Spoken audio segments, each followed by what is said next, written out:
Me llamo Magdalena. Tengo 36 años y vivo con mi esposo Miguel en un piso acogedor, pero discreto, en un barrio tranquilo a las afueras de Madrid. Nuestro hogar no es solo un lugar donde dormimos. Es nuestro escudo, nuestra fortaleza, un refugio meticulosamente construido contra el mundo exterior. Elegimos conscientemente una vida sin hijos, sin ruido innecesario, sin explicaciones interminables ni dramas que parecen ir de la mano con el modelo familiar tradicional.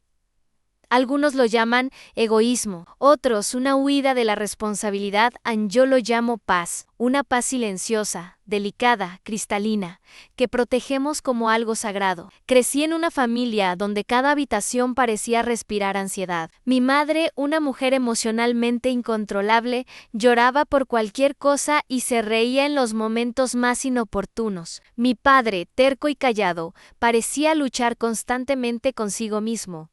Éramos 3 hermanas, yo, la menor. La mayor, Ana, que ahora tiene 42 años, siempre fue una soñadora. Iniciaba un proyecto tras otro, cursos de manualidades, una tienda online de bisutería, clases de respiración, pero ninguno sobrevivía más de 3 semanas. Sus ideas estallaban como fuegos artificiales brillantes, ruidosas, pero efímeras. Marta, la segunda, tiene 39 y siempre parece cargar un saco de cemento en la espalda. Tiene 3 hijos y un marido que es como una fiesta ambulante. Aparece en las reuniones familiares con una guitarra, pero el resto del tiempo está en el garage o de pesca. Nunca fuimos cercanas, mis hermanas y yo. Nuestras vidas iban por caminos paralelos que solo se cruzaban en celebraciones familiares, donde yo me sentía inevitablemente fuera de lugar. Pero mamá aún intenta arrastrarme de nuevo a ese torbellino interminable, como si yo fuera una pieza del rompecabezas que se niega a encajar. Sus frases favoritas: eres parte de esta familia, aunque sea en las fiestas. Sin ti falta algo en el cuadro. Esta vez el motivo era una barbacoa veraniega, que mis padres decidieron organizar un sábado por la tarde. Desde el principio supe que no quería ir. Ya me había saltado otras reuniones así, con música alta, familiares medio borrachos, niños llorando y discusiones en la cocina. Incluso empecé a imaginar cómo pasaría el día en paz en una taza de té verde, un libro en el balcón, el gato sobre mis piernas. Pero a las 7 de la mañana sonó el teléfono mamá. Su voz, una mezcla de ternura, culpa y expectativa, derrumbó de inmediato mis defensas. No puedes no venir. Todos estarán sin ti. Estará vacío. Eres parte de esta familia, Magdalena. Miré al techo, como si esas palabras se hubieran quedado flotando ahí. Miguel en ese momento tomaba su café lentamente, mirando por la ventana. Se giró hacia mí, inclinó un poco la cabeza y con un gesto sutil, una ceja levantada y un leve asentimiento, pareció decir: si tú quieres, vamos. Suspiré. En parte de mí quería decir que no. Otra parte no podía volver a decepcionar a mamá. Decidimos ir. Solo aparecer en media hora. Para cumplir. Apenas llegamos a la casa de mis padres, sentí un nudo en el estómago. Primero por el calor, luego por la cantidad de coches. En el patio había una multitud, más de 20 personas, y parecía que todos hablaban al mismo tiempo. Los olores se mezclaban al humo de las brasas, dulzor de cerveza derramada, vapor que salía del suelo ardiente bajo el sol abrasador de julio. Ana y Marta, cada una con una margarita en la mano, reían fuerte, conversando sobre algo que sonaba absolutamente banal. Los niños corrían chillando por el patio, lanzaban cojines, panecillos y pelotas de ping-pong, como si su misión fuera destruir todo a su paso. Un niño tiraba del vestido de una mujer que sostenía un plato de ensalada. Una niña de unos 9 años vertía refresco sobre una tumbona. ¡Por fin!, gritó Ana acercándose a mí, casi tropezando con una silla de plástico. Magdalena, pensé que estabas demasiado ocupada, ¿gobernando el mundo o qué? Reunión de directores, ¿no? Me guiñó un ojo con burla exagerada. Sentí como una ola de irritación me subía por dentro. Pero me contuve. Sonrisa forzada, un asentimiento, y tomé con fuerza la mano de Miguel, llevándolo conmigo hacia el fondo del patio. Papá estaba sentado en un jacuzzi con agua helada, como en una fortaleza improvisada, huyendo de la realidad. Asintió. Vinisteis, dijo simplemente. Sin levantarse en toma, me pasó una botella de agua de una nevera portátil. Miguel y yo intentamos mantener la compostura. Hablamos un poco con los vecinos, intercambiamos miradas con un par de conocidos, pero la tensión flotaba en el ambiente. Yo miraba el reloj cada vez con más frecuencia, las preguntas insistentes de los familiares. ¿Y cuándo van a tener hijos? Ya es hora. No estás rejuveneciendo.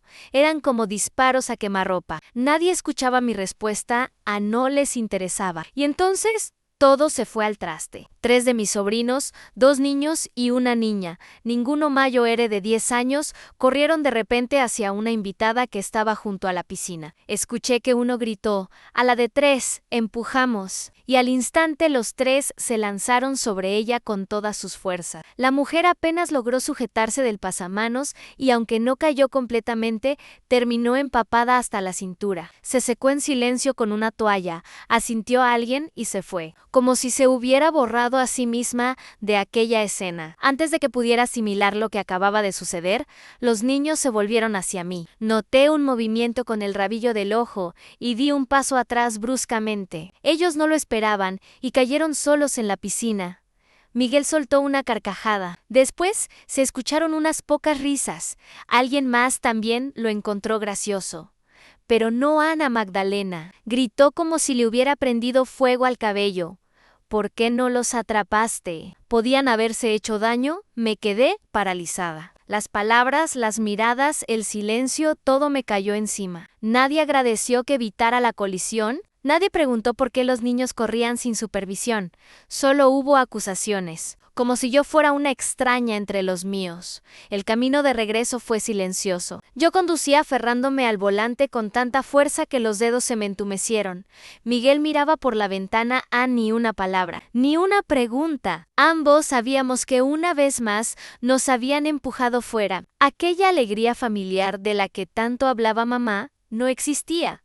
Solo era una pantalla, una fachada bonita que ocultaba amargura, envidia, irritación, reproches. Desde que terminé la maestría y conseguí trabajo en una gran empresa financiera, mi vida comenzó a tomar otro rumbo. A los 29 años, mi primer apartamento propio. A los 32, Miguel, un ingeniero civil confiable, sensato, que jamás interrumpió mis sueños, sino que los alimentaba aún más. No teníamos prisa por casarnos, no contábamos a nadie nuestros planes, era algo nuestro, íntimo, silencioso.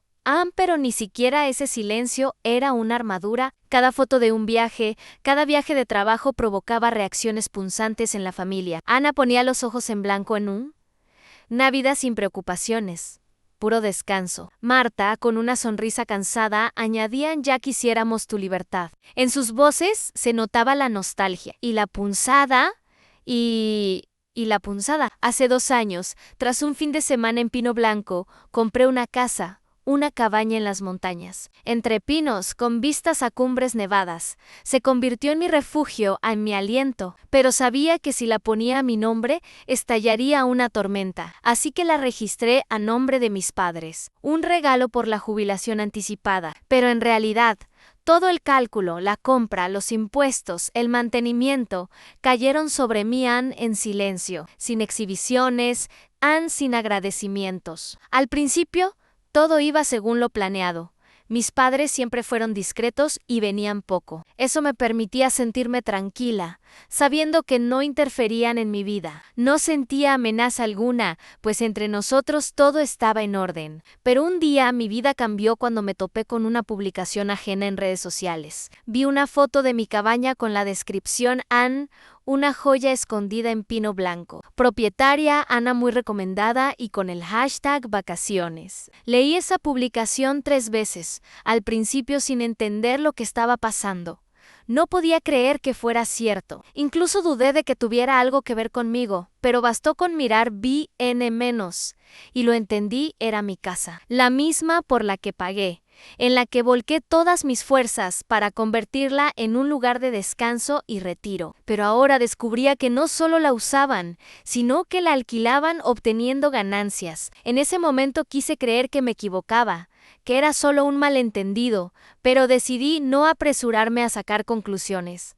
Necesitaba más pruebas. Empecé a seguir esa publicación, a revisar los comentarios, buscar detalles. Semanas después, incluso pedí a una amiga que reservara un fin de semana en esa página. ¿Y cuál fue mi sorpresa cuando vi que el anuncio estaba publicado a nombre de Anan? Durante todo ese tiempo se habían acumulado más de 20 opiniones, y el precio del alquiler oscilaba entre 350 y 500 euros por noche, según la temporada. Fue impactante. Pensándolo bien, los gastos eran mínimos y la ganancia colosal. Si alquilaban la cabaña al menos 2 fines de semana al mes, eso equivalía a no menos de 3.000 euros. Y todo, sin una sola inversión por su parte. Sin el menor esfuerzo, solo aprovechando lo que yo ya había pagado. No podía creer que mis propios padres hubieran hecho algo así. Sin embargo, sabía que no eran los únicos. Marta tampoco era inocente. Una vez, cuando Miguel y yo fuimos sin avisar a revisar la calefacción antes del invierno, encontramos a una familia desconocida en la terraza haciendo barbacoa. Uno de los hombres, al vernos, dijo tranquilamente: «Marta dijo que viniéramos. Su familia llegará más tarde». No solo fue inesperado, fue abrumador. No dije nada, solo dejé un mensaje cortés a mi madre, pero fue suficiente. Todo quedó claro. Decidieron que, dado que la casa está registrada a nombre de los padres, podían disponer de ella como si fuera propia. Y lo peor de todo, la convirtieron en una fuente de ingresos sin que yo lo supiera. Fue simplemente indignante. Antes pensaba que el silencio era la manera de mantener la paz, que ayudaba a evitar conflictos, pero ahora entendí que cuando el silencio se usa como una tapadera para la codicia y la falta de respeto, deja de ser una virtud, se convierte en una trampa. Y yo no pensaba quedarme atrapada en esa trampa, decidí actuar. El silencio ya no será parte de mí, Ann. El consentimiento silencioso ya no será mi elección. Y así, 3 días después de esa barbacoa, mi teléfono explotó con mensajes sarcásticos, reproches y enojo. Primero llegaron de Ana. Ana escribió: «Ann, eres tan egoísta, no quieres hijos, es tu problema, pero eso no es motivo para distanciarte de la familia». Luego llegó el mensaje de Marta: «Nosotros estamos esforzándonos criando a los niños. Mientras tú disfrutas de la vida, esta casa de campo debería haber sido un lugar familiar, no tu rinconcito personal». Sentí como todo eso me calaba en el alma, pero antes de poder responder, se unieron sus esposos. José, el marido de Ana, escribió un mensaje a medio camino entre la broma y la indirecta. Si hubiera sabido que ibas a actuar así, no habría dejado la puerta abierta. No sabía si tomarlo como una amenaza o como una mala broma, pero ya era suficiente. Los bloqueé a todos. Miguel no dijo una palabra. Solo me apretó el hombro y activó el modo no molestar en mi teléfono. Pensé que todo había terminado, pero no fue así. El jueves, al mediodía, recibí una llamada de mamá. Su voz sonaba tensa, agotada. «Magdalena, queremos hacer una reunión familiar.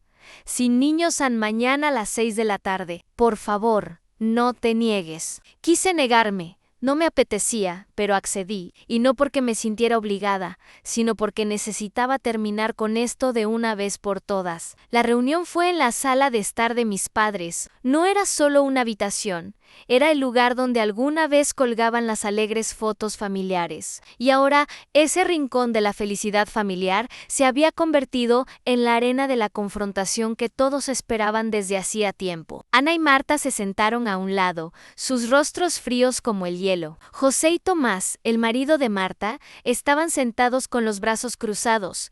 Ni siquiera saludaron cuando Miguel y yo entramos. Mamá fue la primera en hablar, intentando mantener la calma en su voz. «Últimamente están pasando muchas cosas que generan tensión. Hay que hablar sin gritos, sin acusaciones, solo la verdad». Asentí y dije claramente, sin rodeos: «Sé que ambas alquilaron la casa a Sasha para obtener ingresos.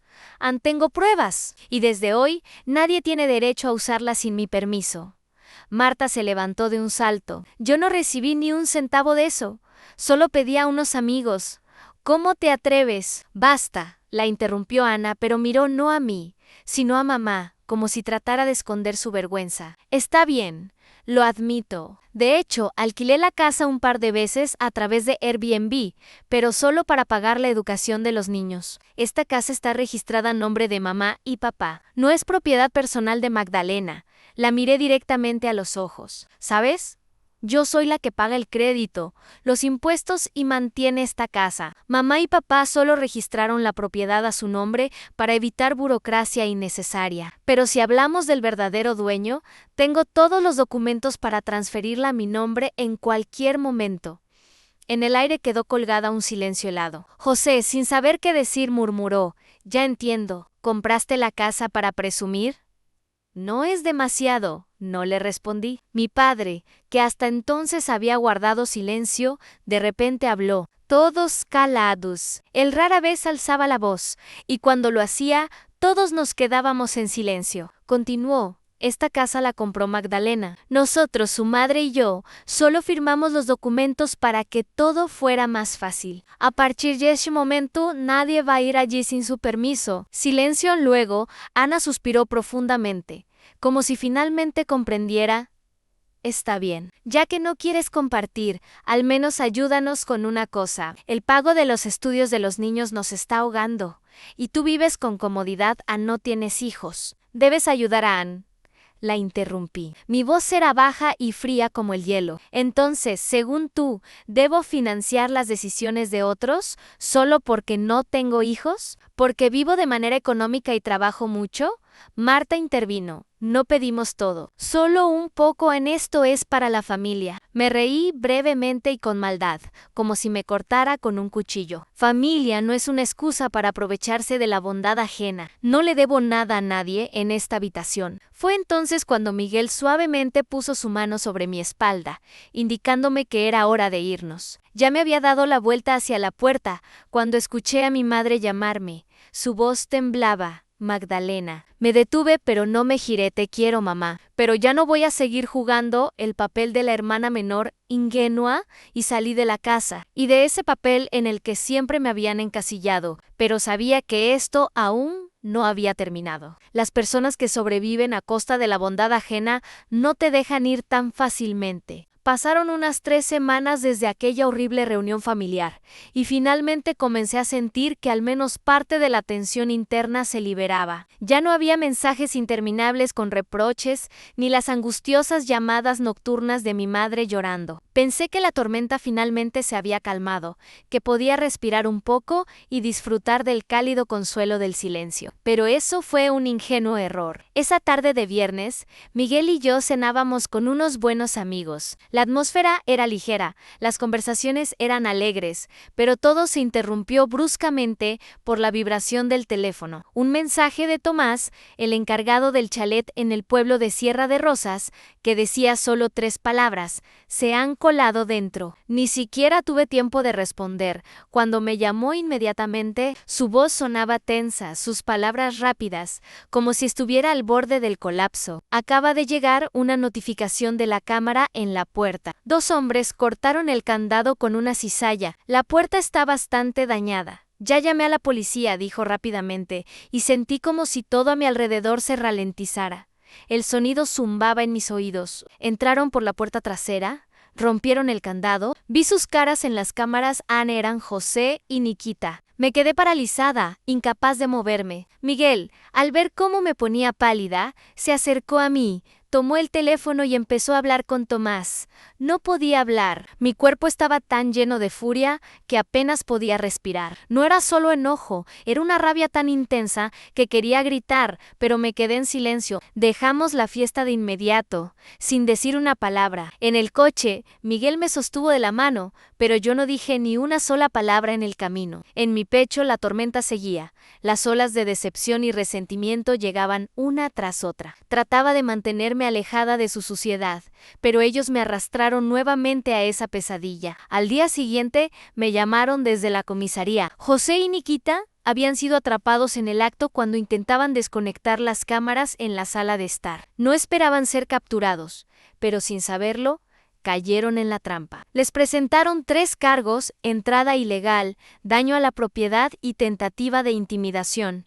Las palabras de la policía eran implacables y claras. Los cargos no dejaban lugar a dudas. Solo estábamos tomando cosas familiares, dijeron, pero ni siquiera podía creer lo que escuchaba.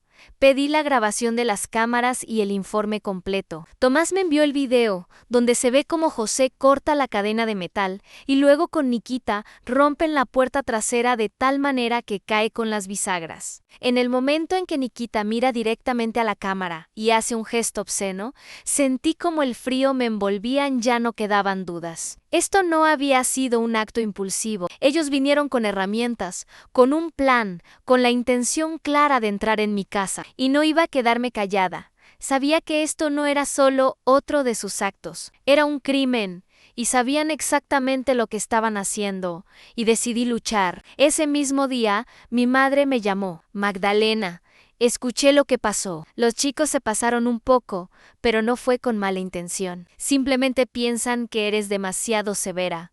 Su voz temblaba, como si temiera que no la entendiera. Me quedé quieta, escuchando esas palabras, y no podía creer lo que oía. ¿Eso realmente podía llamarse exceso? ¿De verdad pensaba así? ¿Demasiado severa? Repetí, cada palabra me dolía en el pecho. Ellos irrumpieron en mi casa, dañaron la puerta, rompieron la verja, intentaron apagar las cámaras. Esto no son simples ofensas o celos, esto es un crimen. Lo sé. Su voz se volvió aún más baja. Solo te pido que lo pienses. Si retiras los cargos, el caso no irá a juicio. Ellos tienen trabajo, querida. Nikita trabaja en seguridad. Si tiene antecedentes, lo despedirán. Apreté el teléfono con fuerza en la mano. Miguel estaba sentado a mi lado y me miraba preocupado. Mamá, traté de mantener la voz tranquila, pero ya no pude esconder mi desconcierto. Ellos cruzaron todos los límites. Esto no es solo un desacuerdo personal o conflictos, es un crimen. ¿Quieres que cierre los ojos ante esto? Ella se quedó en silencio por un momento, como si no supiera qué decir. Toda mi vida he aguantado de ellos, finalmente dijo. Continué, pero ya en voz baja, con una sensación sorda, como si una parte de mí se estuviera rompiendo en ese mismo instante, pero ya no más, ya no voy a aguantar más. Ya no voy a permitir que sigas justificando sus acciones. Si eliges su lado, entonces nuestra relación ya no existirá. Colgué el teléfono sin esperar su respuesta. Esa noche no pude dormir. Estaba escribiendo a mi abogada para que representara mis intereses en cualquier contacto futuro con la policía y la fiscalía. Solicité una orden de restricción para que José y Nikita no pudieran acercarse a mí ni a mi propiedad. Sentía que estaba al borde de algo muy importante y ya no iba a rendirme. Este conflicto, este dolor, se convirtió en el catalizador de algo nuevo dentro de mí. Ya no era la Magdalena que toda su vida guardaba silencio y perdonaba. Ellos rompieron la cerradura, no solo físicamente, sino también en un sentido figurado. No voy a tolerar su maldad. Después del allanamiento, algo dentro de mí se rompió. Ya no era solo daño material. Era un golpe a mi mundo interior. Sí, la puerta se puede reparar, las cerraduras se pueden cambiar, se puede instalar un nuevo sistema de seguridad, pero lo más doloroso fue la confianza. Se rompió como cristal y sentí que no se podría restaurar. Miguel ya no podía ocultar su cansancio. Esa noche se sentó junto a mí mientras yo estaba en la mesa, revisando los informes policiales y borradores de la demanda. La luz del salón se reflejaba en sus gafas y vi cómo su rostro se oscurecía. Habló con calma, pero en su voz había amargura. Magdalena, sé que amas a tus padres, pero esto ya es demasiado. Si decides cortar con ellos, te apoyaré. Ya no puedo seguir viendo cómo caes una y otra vez en este círculo. No respondí de inmediato, pero sabía que tenía razón. Cada día me resultaba más difícil mantener la paz en esta casa. Sentía como se desmoronaba. Y él estaba cada vez más cansado de esto. En sus ojos ya no había esa calidez que tenía cuando le contaba historias sobre mis hermanas. Ya no me ofrecía darles otra oportunidad. Guardaba silencio, como nunca antes, y ahora ese silencio era mi última señal de que debía tomar una decisión. Al día siguiente llamé a Sasha antes. Solo me ayudaba con los asuntos del hogar. pero ahora firmé un contrato completo con él. Instalamos una nueva cámara, cerraduras inteligentes, una valla antivandálica, vigilancia a las 24 horas y reportes. Tomás era una persona cautelosa y confiable. Exguardia de seguridad que vivía cerca con su madre anciana, era exactamente la persona en la que podía confiar plenamente. Protegeré esta casa como si fuera la mía, dijo por teléfono. Su voz era firme, pero no exenta de preocupación. Nadie entrará sin permiso. Entonces, a pesar de su confianza, no pude sentirme completamente tranquila. Desde entonces, no regresé a Madrid. Mi vida ha cambiado, y esta casa se ha convertido en un recuerdo lejano de lo que solía ser. Ahora solo me llegan informes y fotos de las cámaras, que de vez en cuando me recuerdan que las montañas siguen siendo hermosas, el bosque sigue siendo tan silencioso como antes, pero ahora ya no siento esa calma que tanto valoraba. Antes, este rincón de la naturaleza era mi refugio, un lugar donde podía cerrar los ojos, sumergirme en recuerdos y sanar mi alma. Ahora, cuando cierro los ojos, no escucho silencio, sino el sonido de las tenazas cortando el metal. Escucho el estruendo de una puerta arrancada. Siento el aire frío y nervioso que me envolvió en ese momento. Y por supuesto, veo las caras de los dos hombres que alguna vez me llamaron hermana. Esos mismos hombres que ahora se han convertido en mis tiranos, mis perseguidores, mi dolor, mis hermanas, si aún se les puede llamar así, no se han detenido. Aunque bloqueé sus números, correos electrónicos y redes sociales, continuaron buscando nuevas maneras de contactarme. Direcciones falsas, cuentas falsas, incluso cartas manuscritas enviadas a la oficina de mi abogada. La última carta llegó el martes por la tarde, sin ser una excepción a sus hábitos. La letra de Marta era ordenada, familiar, casi tranquilizadora en su claridad. Me imploraba reconsiderar mi decisión cruel, alegando que José y Tomás simplemente no pudieron manejar sus emociones. Sentía como, con cada línea leída, perdía fuerzas. Pero lo que realmente me heló la sangre fueron las últimas palabras de la carta en sí. No puedes ayudar con el pago de la educación de los niños, al menos no destruyas su futuro. Doblé la carta como si fuera un trozo de papel que se puede tirar, y la guardé en el cajón de mi escritorio, cerrándolo con llave. Pero, a pesar de que intentaba liberarme de esas palabras, seguían resonando en mi cabeza, como un eco. No me dejaban en paz, al igual que esa casa. Esa tarde estaba sentada sola en mi oficina, mirando la pantalla con el anuncio de venta de la propiedad. Respiré hondo para reafirmar mi decisión. Escribí el siguiente texto: se vende chalet de montaña en Beriosovka. 3 habitaciones, vista a las montañas a precio negociable. Mis dedos se detuvieron sobre la última palabra, y en ese momento sentí lo difícil que me resultaba. Miguel se paró detrás de mí, poniendo su mano sobre mi hombro, como si intentara transferirme su confianza. ¿Estás segura? Su voz era suave, pero se percibía la preocupación que intentaba ocultar. Le miré y, al encontrar sus ojos, asentí. En mi mirada había una determinación que me daba seguridad. Este lugar ya no es un refugio. Se ha convertido en un símbolo de traición. No quiero vivir en una casa donde cada puerta me recuerda la injusticia. Nadie puede sentirse a salvo allí donde los límites han sido rotos. Y ahora más que nunca necesito seguridad, pero sé que no se trata de dinero.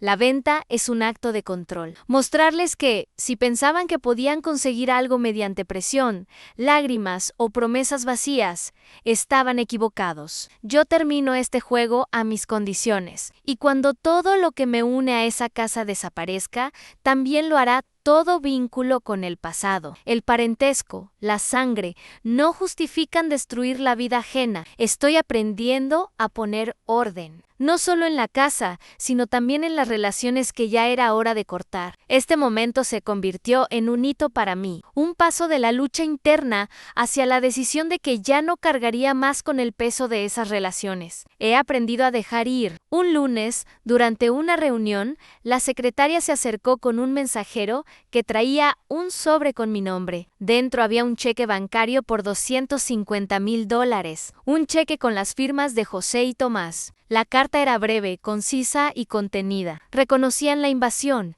se disculpaban por sus impulsivas acciones y pedían que cerrara el caso, prometiendo no acercarse nunca más a la casa. Estaban incluso dispuestos a firmar cualquier acuerdo si desistía de la demanda. Me quedé mucho tiempo sentada, sosteniendo el cheque en mis manos. Ese dinero no podía compensar el daño causado, pero al menos era el primer indicio de responsabilidad, aunque simbólico. Era un gesto vacío, pero mostraba, de alguna manera, que empezaban a darse cuenta de que sus acciones no pasaron sin consecuencias. Por la tarde, llevé la carta a la abogada Kira Selenina. Mujer estricta y práctica, siempre sabía mantenerse tranquila, incluso cuando la situación parecía desesperada. Tras leer la carta, se quedó pensativa por un momento. Luego levantó la mirada hacia mí a través de sus gafas, entrecerrando los ojos, como siempre, antes de decir algo. Magdalena, si quieres ir a juicio, te apoyaré. Pero piénsalo bien.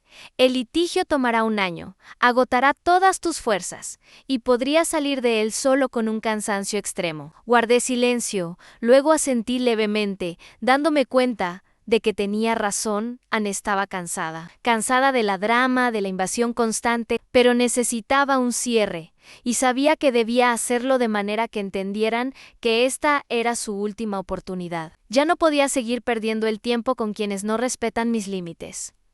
3 días después, Kira preparó un acuerdo civil. Las condiciones eran claras y firmes. An José y Tomás se comprometían a pagar todos los gastos de reparación, a pagar adicionalmente 125,000 por daños morales y tiempo perdido, a cubrir completamente mis costos legales y a firmar un documento vinculante que prohibiera cualquier contacto conmigo o con Miguel, ya fuera directo o indirecto. Si alguna de estas condiciones se infringía, el acuerdo sería anulado y reanudaría el proceso penal. No necesitamos disculpas conmovedoras, dijo Kira con firmeza, cuando le entregué los documentos. Necesitan temer las consecuencias. El fin de semana, los 2 yernos vinieron al despacho de Kira con su abogado. No estuve allí, pero luego me contó que el ambiente había estado tenso. Tomás estuvo callado todo el tiempo, simplemente firmó los papeles en silencio. José intentó protestar al principio sobre esos 125,000, pero Kira no le dio ninguna oportunidad. Pueden tomar otro camino. El juicio. A nosotros presentaremos todas las pruebas en el alquiler no autorizado, los mensajes amenazantes y ese precioso momento en que muestran el dedo medio a la cámara. Un lunes, mientras estaba en una reunión con los abogados, la administradora me informó que un mensajero había llegado con un sobre a mi nombre. No esperaba nada, pero igual fui a la puerta. Dentro había una respuesta breve y contundente, un cheque bancario de $5,000. Y una nota de José y Tomás.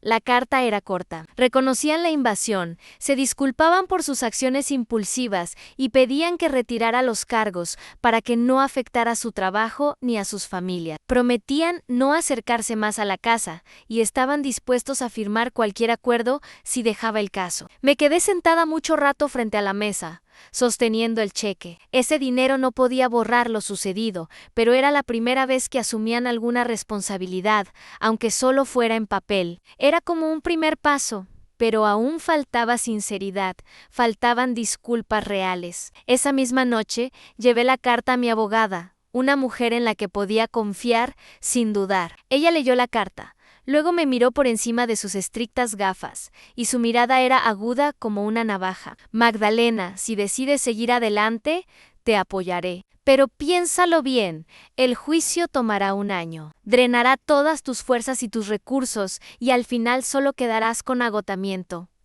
Podemos ofrecerles condiciones, pero eso requerirá fortaleza. Asentí en silencio. Anne estaba cansada del drama, de tener que estar siempre alerta, protegiéndome de mi propia familia. Solo quería un cierre, pero uno en el que entendieran que esta era su última oportunidad. 3 días después, Charlotte preparó un acuerdo civil. Las condiciones eran claras e indiscutibles. An José y Tomás pagarían la reparación, añadirían 2,500 por daños morales y tiempo perdido, cubrirían todos mis costos legales y firmarían un compromiso de no acercarse acercarse a mí ni a Miguel. Si alguna de estas condiciones se infringía, el acuerdo quedaría anulado y reanudaría el caso penal. No necesitamos disculpas sentimentales, dijo Charlotte, su voz firme como una roca. Necesitamos que teman las consecuencias. El fin de semana, ambos yernos llegaron a la oficina de Charlotte acompañados de su abogado. En ese momento, yo no estaba allí, pero ella me contó después que la atmósfera era tensa, como una cuerda tensada. Nikita, como siempre, estaba callado, con una expresión impasible. Su silencio era como una señal de que se había desconectado completamente de la situación, como si no le afectara en absoluto. Solo firmó los documentos sin decir una palabra. Ni siquiera nos miró. Daniil, por otro lado, resultó ser más conversador, pero eso no aligeró la situación. Primero intentó negociar, proponiendo una opción sin compensación, diciendo que todo esto era innecesario, que se podía evitar el pago de más dinero. Lo dijo con un aire de alguien que todavía esperaba algún tipo de compromiso, algo que le pudiera beneficiar. Pero Charlotte, como siempre, no perdió la compostura y lo interrumpió con una voz firme, pero tranquila. Tienen una opción. Vayan a juicio. No tenemos miedo. Ahí vamos a mostrar todo, dijo sin emociones. El alquiler ilegal, las amenazas en los mensajes y, por supuesto, no olvidemos ese famoso video en el que muestras el dedo medio a la cámara. Daniil se quedó en silencio. Probablemente no esperaba esto de Charlotte. Ella nunca había sido propensa a hacer amenazas públicas, pero su seguridad y frialdad lo dejaron desconcertado. Al final, él, al igual que Nikita, firmó los papeles y todo terminó allí. Aunque, por supuesto, sabía que esto era solo la primera victoria en un largo camino. Me enviaron una copia del acuerdo y 2 cheques en 2.500 por daño moral y 3.200 para el pago de los abogados. Miré las cifras, pero no sentí ni alegría ni alivio. No era el momento que había estado esperando durante tanto tiempo. En lugar de eso, sentí que finalmente había recuperado el control, no a través de gritos y escándalos, sino mediante la ley. Fue una victoria que no requería palabras de más. Esa noche, Miguel abrió una botella de vino que habíamos guardado durante mucho tiempo, prometiéndonos que la abriríamos cuando todo terminara, cuando todo se solucionara. Levantó su copa y su mirada estaba llena de confianza, de serenidad. Esa sensación que solo llega cuando realmente sientes que lo más difícil ya ha quedado atrás. Listo, dijo él, levantando la copa en señal de cierre. Por primera vez en semanas, sonreí, y fue una sonrisa sincera, sin rabia ni dolor. Fue algo puro, sin resentimientos, y sentí como poco a poco se iba disipando ese peso que aún me oprimía el pecho. No del todo, respondí. Pero es la primera página de una vida sin ellos. Un mes después de firmar el acuerdo, todo siguió su curso. Y un día, recibí un paquete, sin dirección de retorno, solo una inscripción con una letra conocida. Magdalena, léelo si quieres. Sabía quién era Marta en mi corazón de un salto, y aunque ya había intentado imaginar este momento varias veces, todos mis pensamientos se mezclaron en un instante. Parte de mí quería creer que finalmente habían entendido que todo esto no había sido venganza, sino una defensa de mis límites. Pero otra parte de mí, más cautelosa y endurecida, no me dejaba abrir ese sobre. No sabía cómo reaccionar. Pasaron 3 días sin que tocara el sobre. Lo giraba en mis manos, pensando qué hacer con él. No abrirlo, no responder, habría sido más fácil. Pero en algún momento decidí que debía leerlo y ver qué había realmente detrás de todo esto. En la 4ª noche, mientras preparaba el té, decidí que ya era hora. Abrí la carta, resultó ser larga, sin excusas, sin acusaciones. Simplemente un reconocimiento honesto de Marta, diciendo que siempre me había considerado la otra, porque había elegido mi propio camino. Marta escribió sobre cómo las presiones y expectativas la atormentaban, y cómo la envidia cegaba su razón. Siempre me recordaste a la vida para la que no tuve el valor. Esa era la frase que no me dejaba en paz. Leí todo, sin prisa, viviendo cada palabra, sin intentar saltar de una línea a otra. Cuando terminé, doblé cuidadosamente la carta y la guardé en el cajón. No la rompí, ni la tiré a la basura. Era una muestra de respeto por su honestidad, pero no podía responder. Ya había tomado mi decisión. Y esa decisión era firme. Decidí que no habría más contacto entre nosotros. El perdón no siempre significa reconciliación. Desde entonces, Miguel y yo comenzamos a vivir nuestra vida sin mirar atrás. Viajamos a Súzdal, por carreteras vacías, olvidándonos de los teléfonos y las llamadas del pasado. Era importante para nosotros dejar todo atrás. Aunque fuera por un tiempo, volví a escribir. Se convirtió en mi salvación en escribir sobre lo que ocurría, sobre lo que sentía. Cuentos, anotaciones en un cuaderno de cuero, artículos, por ejemplo, sobre cómo recuperar los límites con la familia. Tal vez algún día lo publique, pero por ahora escribía solo para mí. Dejé la casa en Zovka no iba allí, aunque los recuerdos de aquellos días en que todo era distinto aún permanecían en mi memoria. Pero Tomás seguía vigilándola. Me enviaba fotos a la nieve en el porche, el atardecer entre los árboles. Todo eso que ya no tenía importancia para mí, ya no era una cosa que intentaron arrebatarme. Volvió a ser un lugar donde podía respirar, sentirme segura. Mi madre seguía llamándome. Rara vez, pero a veces, hablábamos de cosas pequeñas, a las flores del jardín, una nueva receta de pastel de almendras, el entrenamiento que mi padre había comenzado. De Ana, Marta y aquellos eventos, ni una palabra. Y sentía que eso estaba bien. Un día, ella me dijo, «Suenas tranquila, se nota en tu voz», sonreí. Y había algo en esa sonrisa que no necesitaba explicaciones. «Tuve que aprender desde cero, mamá», le respondí, «pero ahora ya no siento culpa por haberme elegido a mí misma». Esa fue la lección principal. Y en esa lección estaba toda la esencia en las familias.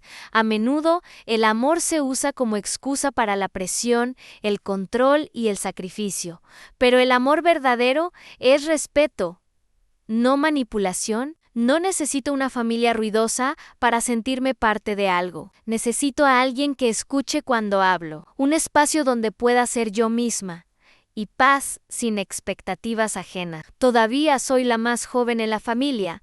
Eso no ha cambiado, pero ahora no agacho la cabeza para complacer a los demás. La historia de Magdalena es un recordatorio de que el mayor dolor puede provenir de aquellos que están cerca de nosotros.